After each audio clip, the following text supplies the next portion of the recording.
Yeah, sorry, no, just watching the Newcastle West Ham game. Obviously Newcastle just beat West Ham 2-1. Hi guys, my name's Pete Whalen. This is my first YouTube video. I'm here with Paul Wilson. Hello. And Michael Bowers. Hey everyone. Discussing Sunderland's 4-1 defeat to Tottenham. In this video you'll see match reaction, and we'll be discussing Sunderland's transfers. Obviously Sunderland were going into this game in the back of a 4-2 win against Swansea, and Tottenham were going into the back of this game losing against Leicester at White Hart Lane. So both teams, obviously Sunderland going into a good form, Tottenham not so good. But no, it was Tottenham who prevailed at the end of the game anyway, 4-1 winners. In terms of the final result, 4-1 Tottenham, what did you think? Undeserved. I thought we deserved a 2-0 win. No, Tottenham had just about too much quality in the second half. I think Sunderland did well to take the lead, actually, especially considering that. Well, I think we would have all agreed before the game that I think we would have took anything as a bonus. Yeah. As first half was quite even. I thought Sunderland actually played well for the first 40 minutes, frustrated Tottenham as we should be doing. Took a very good lead with Adam Johnson having a brilliant through ball pass for Van Aanholt when we took the lead from that. However, I think conceding right before half time killed us effectively, especially as it got Tottenham back on that back level terms so quickly. Second half, Tottenham were different class, deserved to win the game, and two decent goals and a confident penalty from Harry Kane. So yeah, pretty much I think playing in North London, then South Wales, then North London again in the space of 7 days. I think it effectively caught up with Sunderland. So yeah, just dust it down. And I mean, Michael hit the nail on the head there. Tottenham were worthy winners in the second half of the way they played. No, obviously Sunderland took the lead. Patrick Van Aanholt with the goal, another goal for the fullback. Great ball from Adam Johnson and a good finish too. I tell you, well, Van Aanholt had a lot of options in the middle, so even I was surprised to see him shoot from there. I think Lloris was as well. So it was great to see obviously him get another goal. And the only bad thing was Tottenham equalised straight from the kick-off. Eriksson, Catamol put it in his own net, which I thought it was Catamol's fault. You didn't, did you? No, well, I think Catamol maybe could have kept it out a bit more, but at the same time, you have to bear in mind he had to be on the line there. If he wasn't on the line there, that was going to be a goal regardless. Well, from on the TV angles, it looked like it was going to be a goal anyway. So I think he had to try and he had to be there to at least give us a chance of them clearing it. But you have to look at the defence. I don't think you can blame Pickford for it because he did well to save the initial shot, and from whoever it was for me. But the rest of the defence, I think, was just absolutely all over the place. But you know. That's just the nature of it. It was just disappointing to concede so quickly after taking the lead. We needed to get the half-time 1-0, really. Yeah, I mean, no one expected a result today. I mean, it's a shame. Great result following the win at Swansea. Tottenham, then Dembele in the second half put Tottenham 2-1 up. Good goal. Could have been prevented. The players could have got out quick enough. And then Eriksson, Tottenham, putting 3-1 ahead. Fantastic goal. Very good goal. Obviously, deflecting off Kirchhoff, not a very good start for him, must be said. Then 4-1 Harry Kane penalty, Kirchhoff. Yeah, again, you probably wish you had said that by Munich, no. But Tottenham are well worthy winners. I wouldn't 4-1. Not sure about that, but they deserve to win. In terms of Sunderland, how did Sunderland play? First half, yeah, very good. Defended well, pressed Tottenham. Attacking wise, didn't offer much going forward. I mean, Defoe isolated up front a lot. Lenz, didn't see enough for Lenz. I thought Johnson had a good game today, but in terms, some Sunderland fans are saying about Allardyce's decisions to bring on Rodwell. Don't get me wrong, Rodwell. No, his injuries have really. No, you're not a big fan of him, are you? No, I mean, just look at Rodwell's injuries. I mean, don't get me wrong, obviously great start for his career, Everton. I mean, Man City obviously sold him for a reason, didn't they? I mean, but no, Danny Graham. I'm not sure about Allardyce's logic behind that. I think Allardyce is a great manager, by the way, but no, I didn't understand the logic behind that. The only thing I could really guess that why he put Danny Graham there was because we knew we weren't going to have a lot of the ball. Tottenham were going to have a lot of possession in the game, so I would imagine that Danny Graham is the sort of player that will run round after not a lost cause, but he'll run after the ball when it's in the opposition team's possession. So I'd imagine that he probably because he showed towards the end of last season he could do that. But I mean, bless him, he has what a lot of Sunderland fans what we want to see, which is work rate. But unfortunately, as far as quality goes, he's not in the Premier League. Sure. I think as far as Kirchhoff goes, like I said, he's gaining match fitness, isn't he? Really. So he came from people can say Bayern Munich might have sold him for a reason, or sold him at 750k for a reason, but at the same time, he was at Bayern Munich in the first place for a reason. So, there's not much more to say about that. And as for Allardyce's decision to, I think a few people have been getting. Do you think a few people are getting stick for giving him stick for bringing Catamol off? You know, which I'm one of them people who, well, I agreed with that decision. Obviously, Catamol was already booked, and I didn't think Catamol was playing well anyway. And so, obviously, the only thing I disagree with is Rodwell. But then again, you look at the bench. Who could he bring on? I mean, obviously Lawson's injured. I mean, well, recalled Liam Bridcut. I mean, there was no other options. No other options on the bench in terms of that position. But no, in terms of final result, Tottenham were worthy winners. In terms of from Sunderland point of view, do you think the goals could have been prevented, or do you think good goals from Tottenham? First one, I think, should have been prevented. I think the second one even could have been prevented from my point of view. I think the third one's just.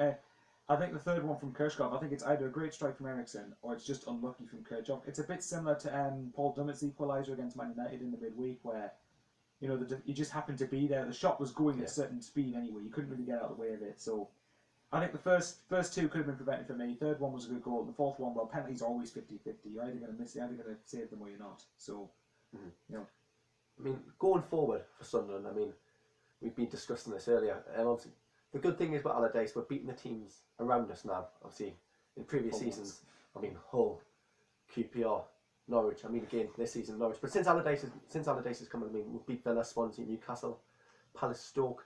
So that is good. Obviously, we're losing the big teams, but hence the big teams.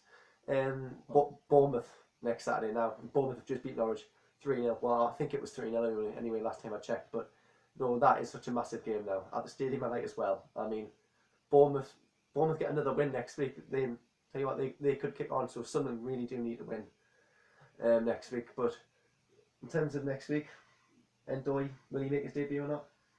He should. I think that. I mean, if you take out Defoe, is there any of the other strikers we've got actually, reliable enough to score goals? I think, Graham. Well, he's enough said there. I don't think he's got any quality. He needs to go, Graham. Fletcher, I think, is one.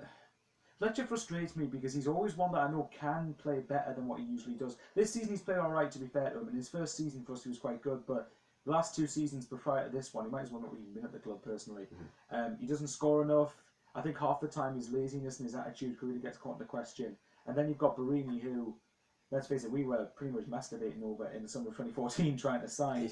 Barini hasn't done anything actually since he's came in. But a final comment before we discuss transfers on the game itself. Excellent goal from Eriksen to put Tottenham 3-1 up.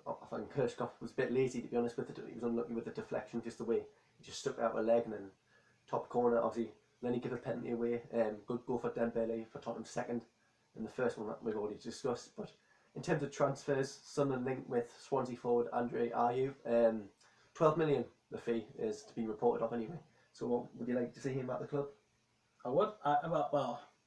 From what I've seen of him, and bear in mind I'm probably just basing this off again because we actually watched the full Swansea game on Wednesday night, so I think from that point of view, Andre Ayew looks a very good and technical player. He looks one that can run forward and create something, and not to mention he can score a few goals as well. Bear in mind he joined for free from Marseille in the summer. I think it was Marseille anyway. Correct me if I'm wrong in the comments, but I think I would like to see him at Sunderland. The only thing I would say is if Swansea are nuts enough to sell him to a team that is below them in a relegation battle, then I think they're down. Yeah, like Michael said, he's right there. I mean, I think Swansea will only sell Ayew to Sunderland if they've got a replacement lined up for him. A replacement who's just as good as Ayew, might I add.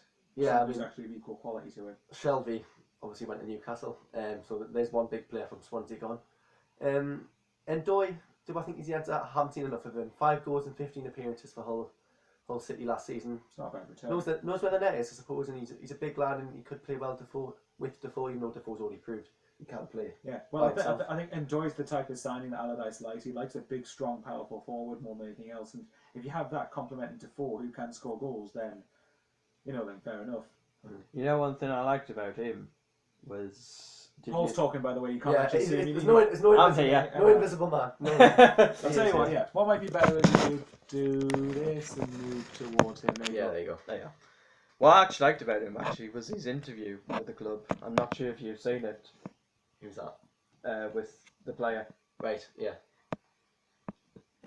He's well, I'm not even sure what to say actually on him, but to be honest, I think him and Defoe might work well.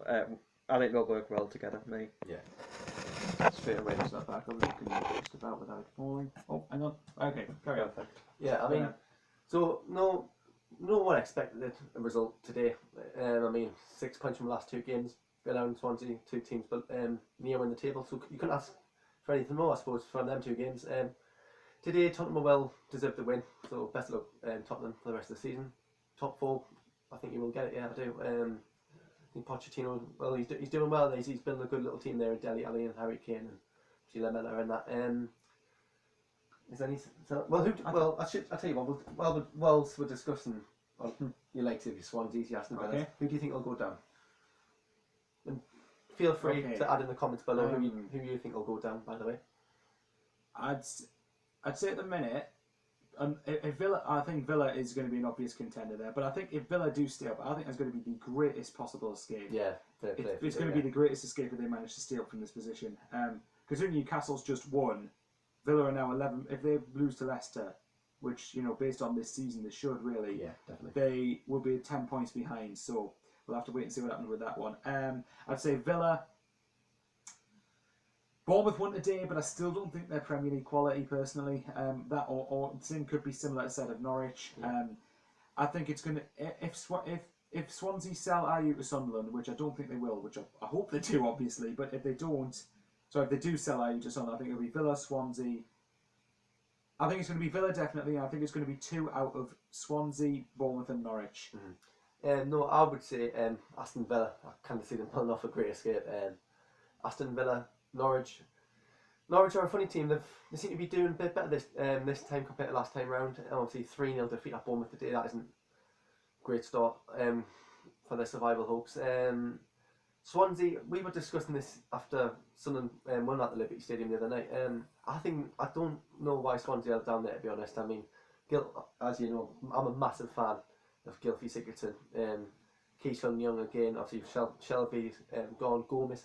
I think they've got some very good players, Swansea, Ashley Williams, but I don't know. I don't see Swansea staying up for some reason. I just think they're on a downward spiral. So I would say Swansea, Norwich, and Aston Villa for me to go down with both North East teams staying up. I think Sunderland will probably stay up, but because of Sam Allardyce. That's the only reason that I think we'll stay up. If we had, can you imagine we had Paulo Di Canio, we would have been certain to go down there.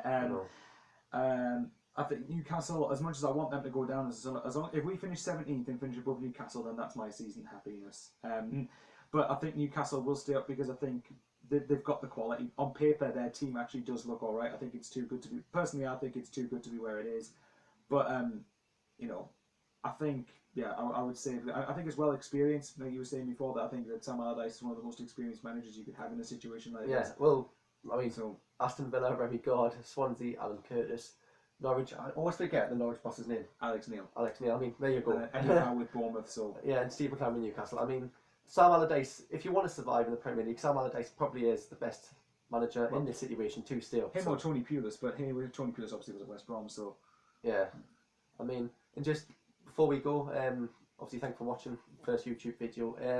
Well done to all the Sunderland fans travelled to North London, to Wales, and then North London. Yeah, I mean Arsenal, Swansea, then Tottenham. I mean that's some miles covered last week, and I was at the Emirates last weekend. I mean the atmosphere was excellent, and Swansea and Tottenham looked the same as well. So well done, and obviously big game next week against Bournemouth. Whilst discussing the game against Bournemouth next week away yet, but any predictions? Oh, I'll kick you off. I'm gonna say I think Sunderland will win this game. I did say we'll beat them there as well, but didn't. We lost 2-0 down there. I'm gonna say 1-0. Endoy to get the win. Most Sunderland fans are probably thinking, no, I don't see that happening, but no, I think you'll hit the ground running. I think we'll win. I think it'll be a hard game, but I think Sunderland will edge it next week. To be fair, I really couldn't give monkeys who scores as long as we No, win. I think my heart says 2-1 to Sunderland or 3-1 to Sunderland. My head, which is what I'm sticking with, is going to say a draw. I think Bournemouth will go into that game not wanting to lose, and I think if it's a draw, it's a better result for them than it is for us. Yeah, I hasten to add that even if say Swansea, hope to God, do lose at the weekend in the next 2 games, I don't know who Swansea's got next week actually, but bear in mind, I think with 3 points clear, 3 points adrift of safety with Newcastle winning annoyingly, we've been in worse positions than this and managed to turn it around.